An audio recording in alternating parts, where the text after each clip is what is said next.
এখন কিছু ইন্ডিভিজুয়াল লোককে কিছু টাকা দিয়ে, এছাড়া কোথাও বিজেপিকে সিপিএম মদত করছে, যেমন লোকসভা ইলেকশনে করেছিল, কোথাও আবার কিছু মানে একদিকে হিন্দু আরেকদিকে মুসলিম বেছে নিয়ে ওই বাঁশ, তারপরে তালা, তারপরে মোবিল এইসব নিয়ে এসে কিছু গ্রুপকে বের করেছে।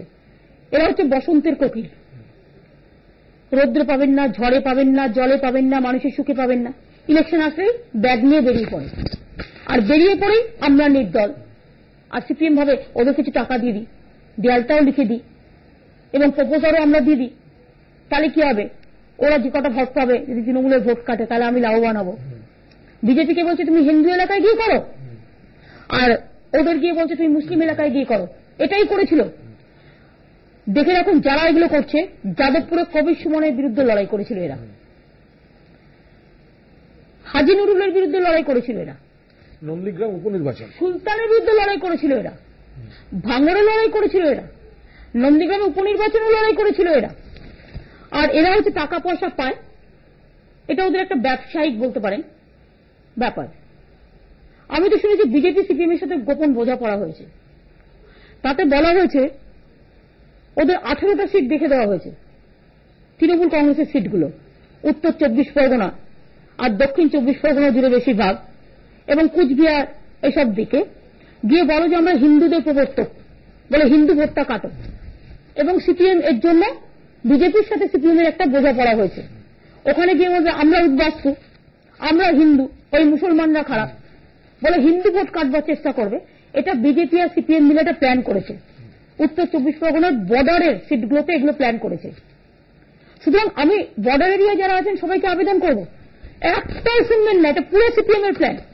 মনে রাখবেন সিপিএম আর মাঝে তৃণমূল কংগ্রেস ছাড়া, আর যেখানে কংগ্রেস করছে কংগ্রেসের সিট ছাড়া, মানে সিম্বল আছে যেখানে, তাছাড়া কেউ কোনো ক্যান্ডিডেট নয়, টোটালটাই হচ্ছে সিপিএম এর প্ল্যান। সুতরাং আমাদের চিহ্ন যদি বলে আমরা 226টা সিটে লড়াই করছি, আমাদের চিহ্ন জোড়া ফুল। জোড়া ফুল চিহ্ন বাদ দিয়ে কেউ যদি বলে আমি তৃণমূলের সমর্থক, কেউ ভোট দেবেন না। তার কারণ হচ্ছে জোড়া ফুলটাই আমাদের সিম্বল। আমি তাহলে সিম্বল দিলাম কেন?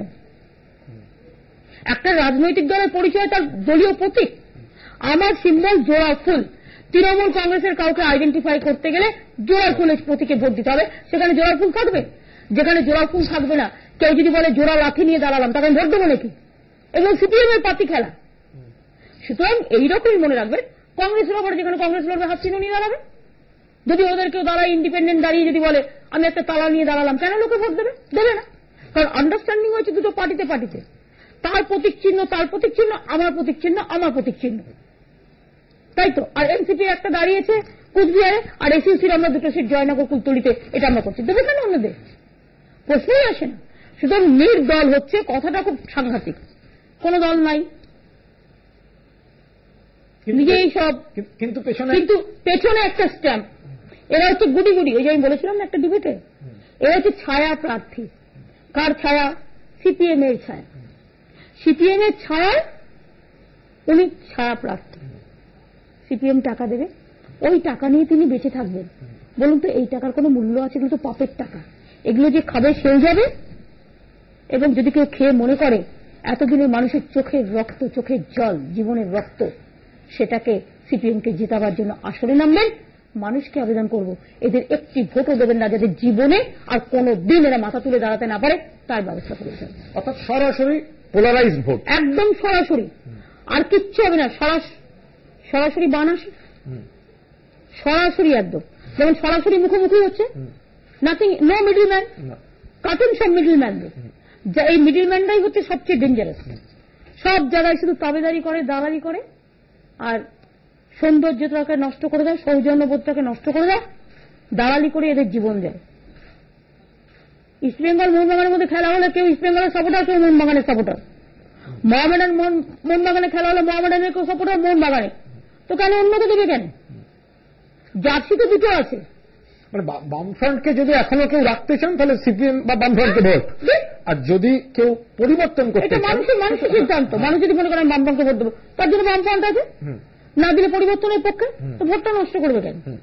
ভোটটা নষ্ট। আমাদের দুটো জার্সি, একটা পরিবর্তনের পক্ষে যেটা হচ্ছে মেন জার্সি, গ্রিন জার্সি, আর একটা পরিবর্তনের বিপক্ষে সেই লালটাও ফ্যাকাশ হয়ে গেছে, কালচে হয়ে গেছে। সব লাল খারাপ না, সেটাতে লালপন্থী লোকেরাও দেবে না ওদের ভোট, এটাও বিশ্বাস করে। মানে বামপন্থীরা বামফ্রন্টকে ভোট দেবেন না? দেবে না, কারণ কেউ চাইছে না ওদের। ওরা যা করে গেছে, অত্যাচার করে গেছে, আর বড় বড় ভাষণ, তারা আবার নাকি ঘুরে দাঁড়াবে, বন্দুক নিয়ে ঘুরে দাঁড়াবে, হারমাদ নিয়ে ঘুরে দাঁড়াবে, বন্দুকের গুলি নিয়ে ঘুরে দাঁড়াবে। চাকরি নেই, বাকরি নেই, কলকারখানা নেই, কৃষি নেই, শিল্প নেই, নগরী নেই, শহর নেই, বিদ্যুৎ নেই। 35 বছর পরেও গ্রামে গ্রামে 50 ভাগ গ্রামে বিদ্যুৎ যায়নি, জল যায়নি, খাবার জল নেই। রাজারহাটে ড্রেনে যাচ্ছে, দেখে আসেন তো। বিক্রি করেছে যে ফ্ল্যাটগুলো, মানুষগুলো তো বিপদে পড়ে যাবে। ব্যাংকের টাকা নিয়েছে, না আছে জল, না আছে ড্রেনেজ, না আছে কিচ্ছু। মানুষকে ঠকিয়েছে, এরা প্রতারক।